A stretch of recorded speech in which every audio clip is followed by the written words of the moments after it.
Hi guys, my name is Doris. I am very excited to be here today. This is Marina.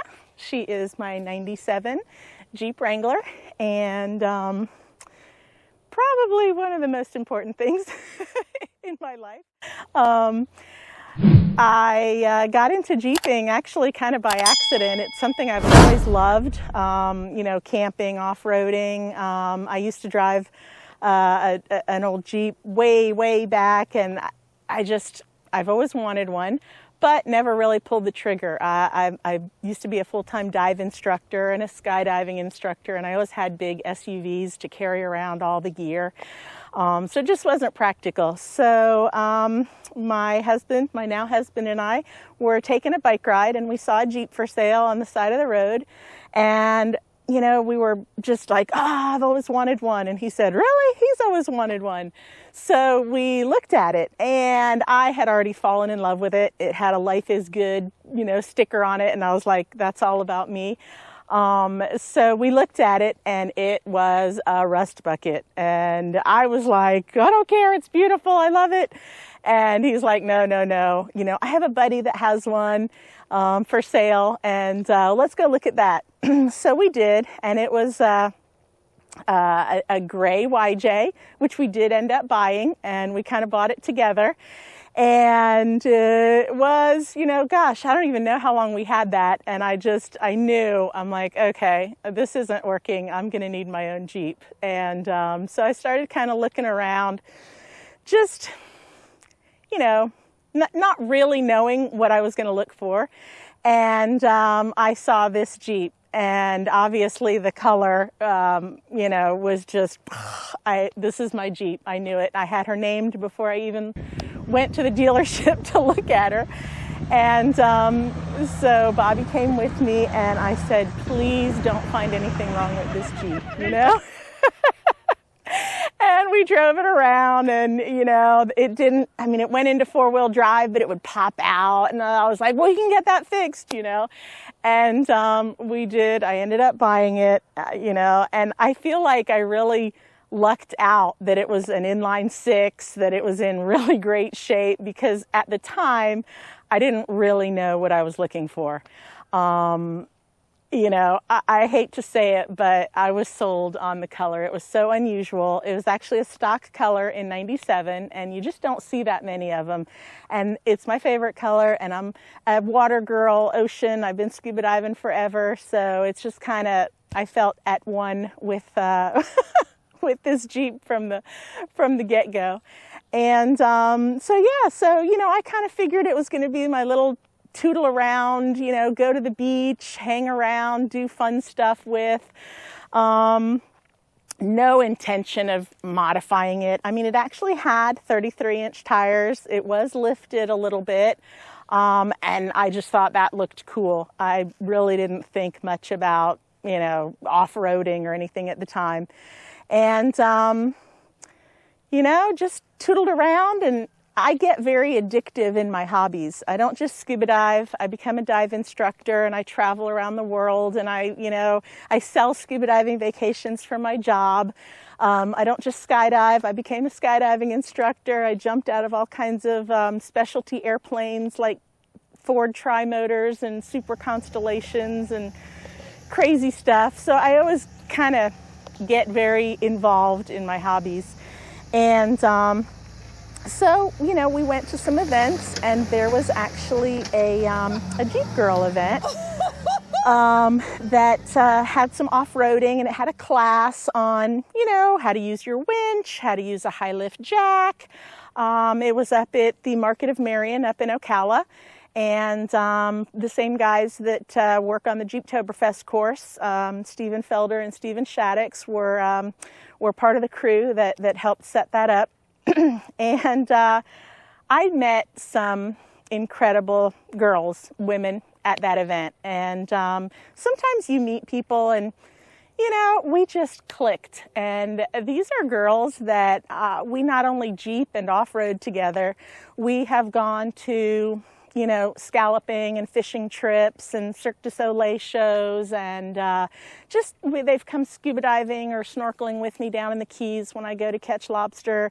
I mean, it's really just an amazing camaraderie, and I think that is probably the most gratifying thing that I get from the Jeep community and from Jeeping. I mean, I love going over obstacles and rock crawling and doing all that stuff, but the friends, guys and girls that I've met in the community that kind of help and have the same passions as I do, that is really what kind of keeps me doing it and keeps it interesting. So anyways, yeah, that's kind of how I got started. Didn't really start modifying the Jeep heavily, you know, until we decided that we were going to do a trip to Jasper, to the Sheriff's Jeep Fest up in Georgia, and that was going to be our first out-of-state wheeling trip. And you know, it's funny, Bonnie had interviewed Shelley a couple of weeks ago, and she was getting some work done. She'd done a couple of Jeep jamborees, and she got lockers. And I looked over at my friend, also named Shelley, and I said, lockers? We're never going to do anything, you know, extreme enough that we're going to need lockers. What is she doing, you know?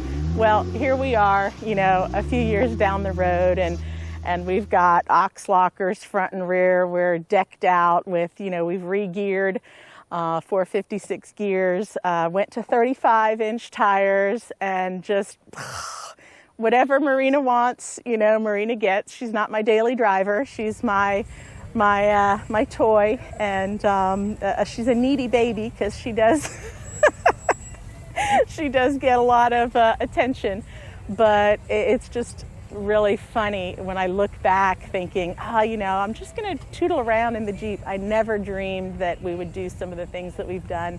And I didn't want to be one of those folks that, you know, tried to get on a moderate or an extreme course saying, oh, I have lockers, and not really having them, or because I don't want to be that person that gets called out and that can't make it over the obstacle or whatever. So she got a lot of work done to her, and I can't be happier. I don't want to say I'm done, but I feel like she's pretty awesome, and any limitations are on the driver, not on the Jeep. I mean, for a 22-year-old Jeep, I think she looks beautiful. She's very unique. She pretty much can go over anything. And like I said, if there's something that we can't go over, it's because I'm too chicken, or just don't have the courage. And that's another thing with the Jeep community. It's just been amazing going to some of these Windrock or you know, Stony Lonesome up in Alabama, where we just get so much guidance from, you know, other Jeepers, spotting advice, and, you know, if you try it this way, or, you know, don't do that, do this, try this. I've learned a ton, and it's just, it's mind-boggling. But so that's the story of Marina.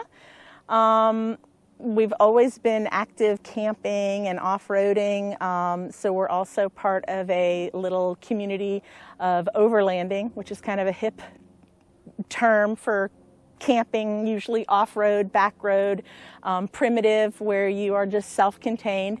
And we just picked up a little runaway camper, which is super tiny, just enough to sleep in, but one of the requirements was that Marina could tow it. And so that was that excluded a lot of the big pop-ups or campers or whatever, and we're more minimalist, so just having a little camper to sleep in, get out of the elements, and not be on a tent, not be on the ground. So that's something that we really enjoy doing. We just had a big camp out on the property for New Year's. That was a lot of fun. So really just enjoying life, you know, off-roading with friends when we can, and we're actually here on our property in Dade City, North Dade City. It's 10 acres. We just got it last year, and we're really close to Croom and Citrus, so just taking little trips up there and doing some off-roading, very therapeutic, very you know, it doesn't have to be the most challenging wheeling to do, as long as you get out in the woods. My husband and I enjoy mountain biking. We do road riding. We have kayaks. Anything outdoors really is just right up our alley. So the more things we can do to get outside and enjoy nature and enjoy our friends and the camaraderie is what we're all about.